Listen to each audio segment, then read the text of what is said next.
Sebelum saya menjawab soalan nombor 4 ini, saya ingin mengalukan kehadiran para pelajar daripada sekolah menengah jenis kebangsaan Yuhau Kajang dan juga sekolah menengah kebangsaan Methodist ACS Setiawan. Tuan Yang Di-Pertua, saya mengucapkan terima kasih kepada Ahli Yang Berhormat Rasa yang mengemukakan pertanyaan.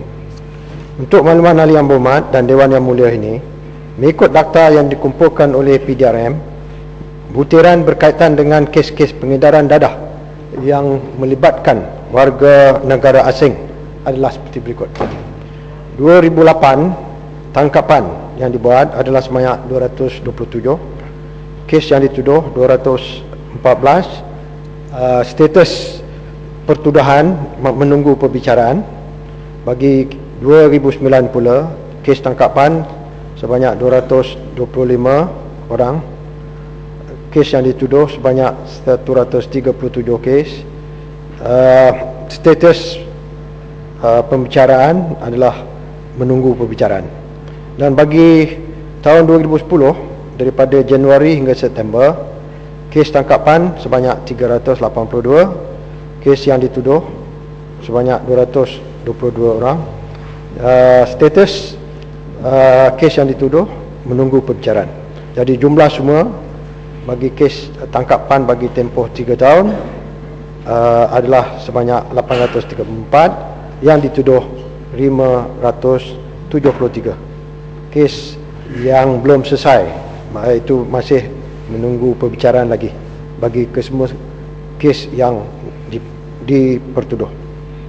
Sehubungan dengan warga negara asing yang terlibat di dalam kes tangkapan pengedaran dadah ini, mengikut pecahan negara asal adalah seperti di dalam lampiran yang akan dibekalkan kepada Yang Berhormat oleh kerana senarainya panjang. Di antara mereka yang tangkap ini, mengikut daripada 5 negara yang tertinggi bagi tempoh 3 tahun mulai dari 2008 hingga September 2010 adalah seperti berikut. Pertamanya, negara Myanmar. Jumlah kes bagi tempoh seperti yang dinyatakan adalah sebanyak 219 orang. Bagi Indonesia seramai 132, Thailand 118, Iran 117 dan Nigeria 51. Tuan Yang Di-Pertua, kerajaan memandang serius kegiatan pengedaran dadah, termasuklah yang melibatkan warga negara asing ke dalam negara.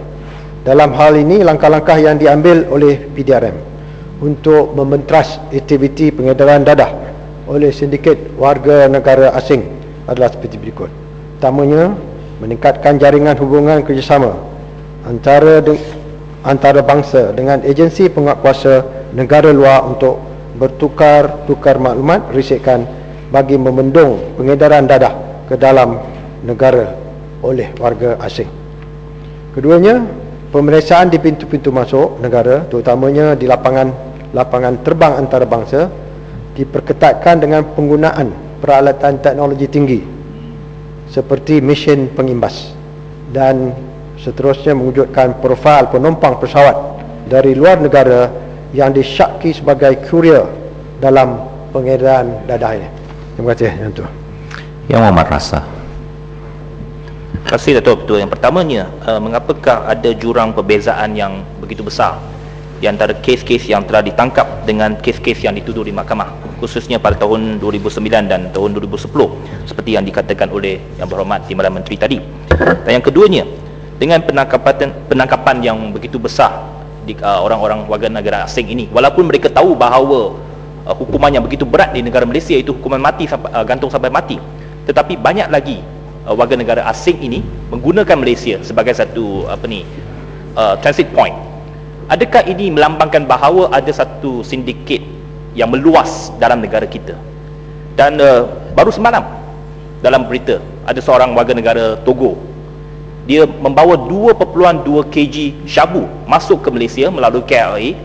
Ganjarannya hanya $2,000. Dia sanggup menanggung risiko yang begitu tinggi ini.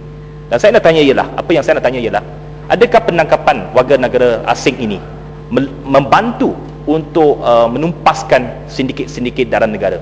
Kerana kalau mereka masuk ini, mereka mesti ada orang-orang tengah dalam negara kita. Dan adakah warga negara asing ini kalau telah ditangkap dapat membantu untuk menumpaskan sindiket-sindiket di Malaysia ini? Terima kasih.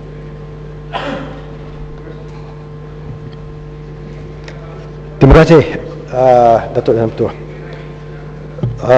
Sehubungan dengan soalan pertama yang dikemukakan oleh YB Rasah, iaitu berkaitan dengan jurang perbezaan di antara jumlah orang yang ditangkap dengan kes yang dituduh, yang mana masih belum dapat diselesaikan. Oleh kerana masalah berkaitan dengan perbicaraan ini adalah di bawah jurisdiction mahkamah, yang mana ini merupakan ada backlog of cases yang yang dihadapi oleh pihak mahkamah. Dan keduanya berkaitan dengan mengapa negara kita banyak kes-kes yang melibatkan pengedar asing datang ke negara kita ini. Apapun bagi pihak penguatkuasaan yang dibuat oleh pihak negara Malaysia, kita memang sedar terdapat sindiket-sindiket yang datang mengedar dadah di sini untuk ada di antaranya kegunaan di dalam negara dan ada sebagai transit point. Di sini kita melihat bahawa ianya perlu diperketatkan dalam tindakan-tindakan yang telah kita buat supaya kita dapat mengatasi masalah pendedahan pengedaran daripada penagih-penagih ini. Jadi daripada segi tangkapan-tangkapan yang dibuat, bahawa ada penurunan daripada segi penangkapan yang dibuat terhadap pengedar ini. Berkaitan dengan sama ada orang-orang yang ditangkap itu membantu dalam siasatan yang dilaksanakan oleh pihak penguatkuasa kita, kerana ada juga kes yang dapat kita memperoleh maklumat daripada pengedar-pengedar ini, yang mana memberi bantuan kita dalam melaksanakan tugas dalam penyiasatan. Dan itu sebab kalau kita lihat daripada penangkapan yang dibuat oleh agensi penguatkuasa kita, banyak juga kes-kes yang ditangkap yang melibatkan daripada segi rampasan yang begitu besar sekali.